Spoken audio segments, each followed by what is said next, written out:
What is going on, guys? Chris here. Welcome back to another Walking Dead recap video. So today we're going to be covering the episode that just came out, Season 9, Episode 11, Bounty of The Walking Dead. So I have to record this in another room because I have a friend over who got out of work at 10. He missed it, so we're going to watch it as soon as I'm done recording this video. So I'm in a side room right now recording it. But either way, so it was a very interesting episode because we got to see Alpha and the Whisperer's first actual direct contact interaction with our main group. Daryl, more importantly, being in the role leader representing the group, right? So I feel like the most interesting part about what we saw was more of Alpha's way of life. I guess her direction and her leadership and her way of life. And you can see that clearly in the example. So obviously spoilers, if you haven't watched the episode, don't watch this video. I figured that's self-explanatory, but just in case. So there's an instance where one of the Whisperers, unnamed, has a baby, and the baby starts crying and starts attracting actual walkers, and Alpha turns around and kind of gauges the situation, sees the mom, start to panic, can't get the baby to stop crying, and kind of just gives her a look like, you know what to do. And that look of what to do was put the baby down and let it get eaten. And the mom just does it. So, that tells me that Alpha is a savage and is just cool with letting babies die. She even mentions natural selection. If the baby's going to make noise, it deserves to die. That's her mentality. The strong survive. It's probably a good mentality in the end of the world, but you got to have some humanity. So I mean, it's an interesting narrative. Like I said, it's that's what I like about this show, is it always provides me with, like, if I was in charge of this group and that baby was going to get the rest of us killed, does the baby deserve to die? I probably would say no. Actually, I wouldn't probably say no. I would say no. Actually, even watching it, I was like rooting. I was like, somebody better go pick up that baby. And then they did. And it's not often.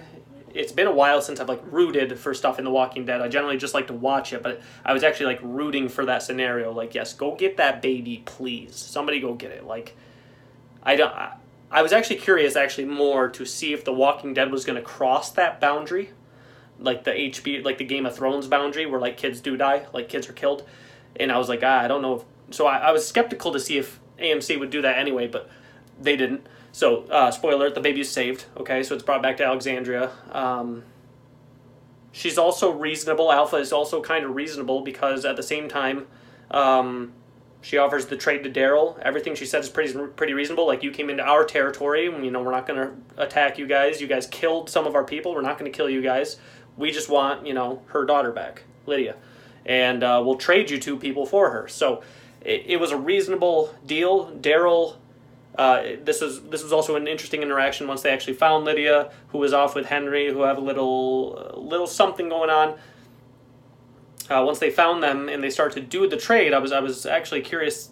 Daryl actually lets Lydia go first, which is curious to me because I know in the past when there was trades and stuff with Beth way back in the day, there was discussion okay, you let them go first, and there was no discussion at all. Daryl just let the daughter go. I don't know if that's because he's in charge and that's just the way he does things, or if he trusted her a bit, trusted her word after he gauged. He's pretty good at reading people, so after he gauged how she was as a person, and she lived up to her end of the bargain, and they just let their people go, and they just moved on.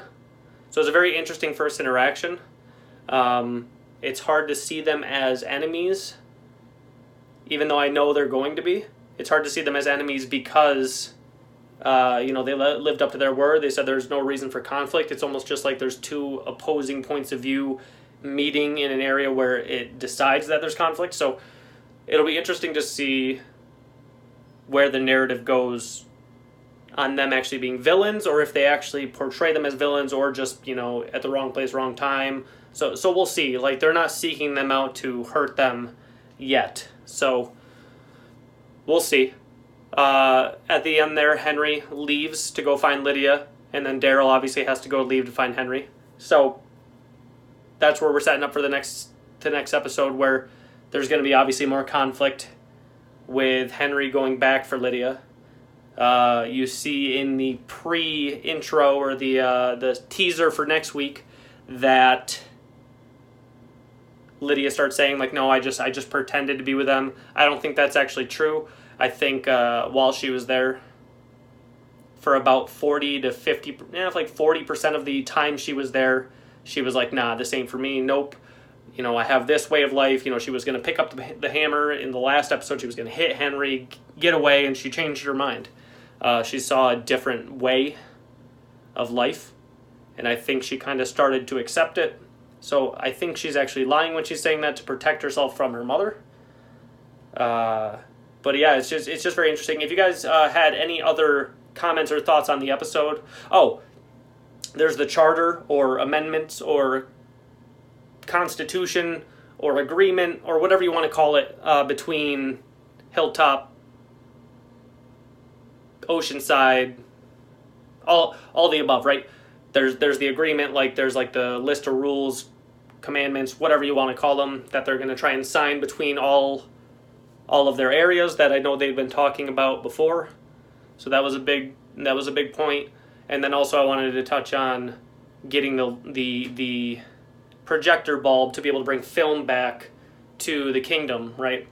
So I agree that is just as important as food, as shelter. You need to have something to live for. You can't just be surviving every day, right? So like when we're thinking about like America and you're thinking about the way the world is now, you need to invest in exploration and enjoyment. There needs to be, space races. There need to be races for there just needs to be something for people to do rather than just live, right?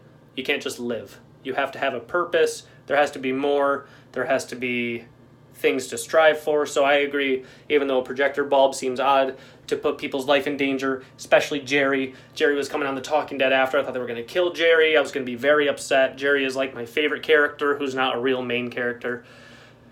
I really don't want him to die. So either way, nobody that is important that writes The Walking Dead watches this, but please don't kill Jerry. We need, in 5 years when The Walking Dead's going to end, we need Jerry there at the end. That's all I'm asking. You can kill however other many main characters you want, just don't kill Jerry. Don't kill the dog. Don't kill Dog either. We need Jerry and the dog. Yep, Jerry and the dog. Okay. So either way, I agree that stuff is important, even though it seems odd to put people's lives in danger for a projector bulb. I agree it's just as important as all the other things they always go out and try and find. So if you guys enjoyed this I was going to say gameplay. This ain't gameplay. If you guys enjoyed this narrative, this discussion about The Walking Dead, leave a like. If you're new to the channel, subscribe. I put one of these out every Friday. I'll be doing the same thing for Game of Thrones. The rest of the week is gaming videos and vlogs here and there. So if you're here just for Sundays, cool. If you're here all the time, even better. And as well as... someone help. As always, I'll see you guys next video. Okay, bye.